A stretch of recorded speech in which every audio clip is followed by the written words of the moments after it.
So once you are sitting, we will try Paschimottanasana. You have to bring your feet together first and keep your feet actively pointing up. Now straighten your spine and lift your arms by the sides half.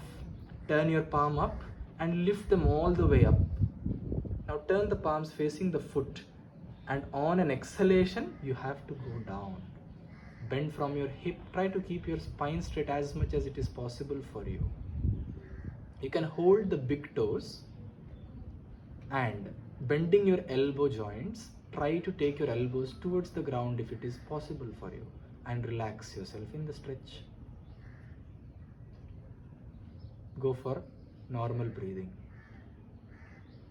Now keeping your feet together, straighten your arms in front and join your hands together. Hold the stretch if it is possible. With practice, this can be deepened. Now, stretch your arms in front. Slowly lift your upper body and the arms together. Come back to the sitting position and lower your arms by the sides slowly and relax. Lean back on your arms and just rest for a while. Let your feet go to the sides.